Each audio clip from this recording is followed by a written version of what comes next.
الحمدللہ وکفا والصلاة والسلام علی من لا نبی بعد اما بعد بسم اللہ الرحمن الرحیم۔ حج مذاکرہ گروپ کی طرف سے منزل حج کے سلسلے میں آپ کے سامنے ایک مرتبہ پھر حاضری نصیب ہوئی۔ آج ہمارا چوتھا پڑاؤ اور منزل کا چوتھا سٹاپ ہے۔ اس سے پہلے کے منازل میں ہم نے حج کی تمہیدی باتیں، حج کی تیاری کیسے کریں ذہنی اور روحانی طور پر، حج کا حکم جو اللہ جل شانہ کی طرف سے نازل ہوا، اس میں اللہ جل شانہ کی طرف سے کیا حکمتیں تھیں، اور انہی حکمتوں میں سے ایک حکمت جو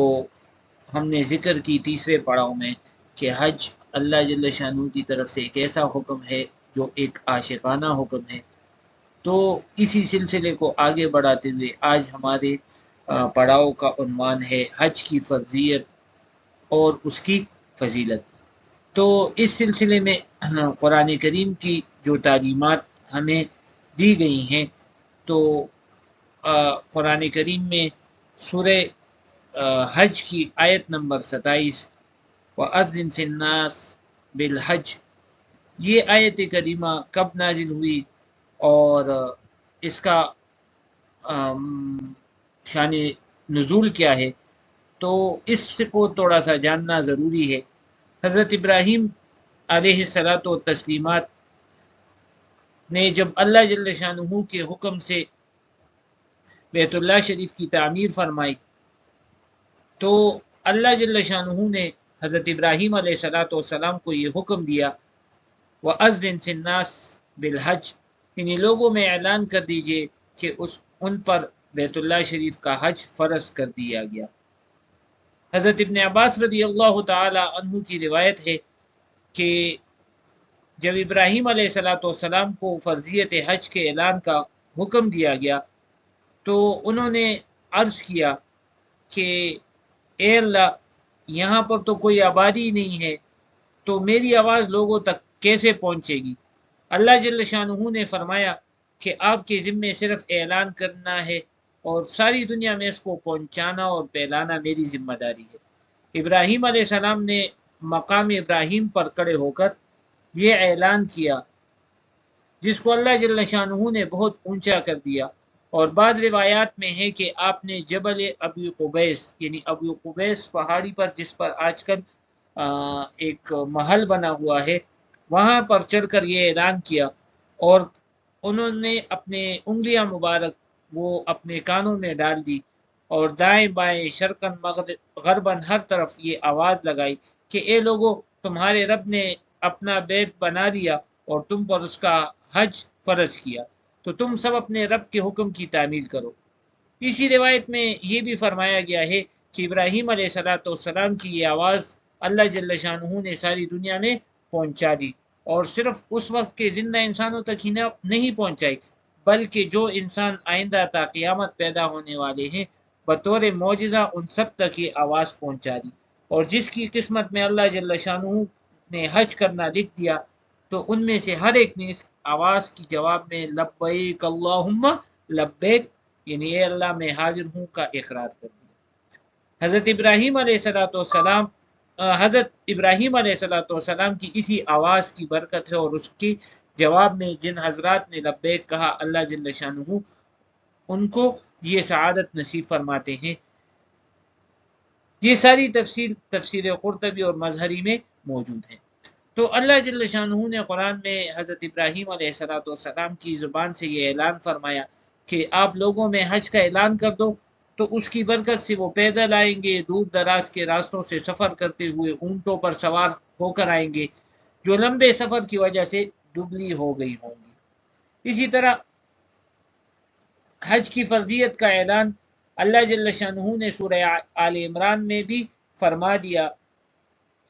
وَلِلَّهِ عَلَى النَّاسِ حِجُّ الْبَيْتِ مَنِ اسْتَطَاعَ إِلَيْهِ سَبِيلًا، کہ اللہ جل شانہ نے ان لوگوں پر جو بیت اللہ شریف تک پہنچنے کی طاقت رکھتے ہیں، استطاعت رکھتے ہیں، تو ان پر اللہ کے لیے اس گھر کا حج فرض فرما دیا۔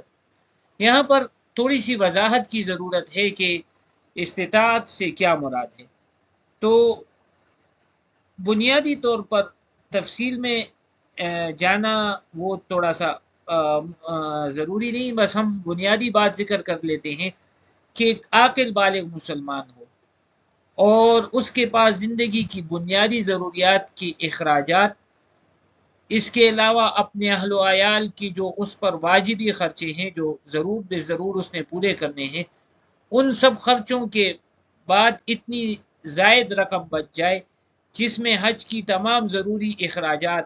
پوری ہو سکتے، حج کی ضروری اخراجات پورے ہو سکتے ہو۔ مثلا آنے جانے کا کرایہ،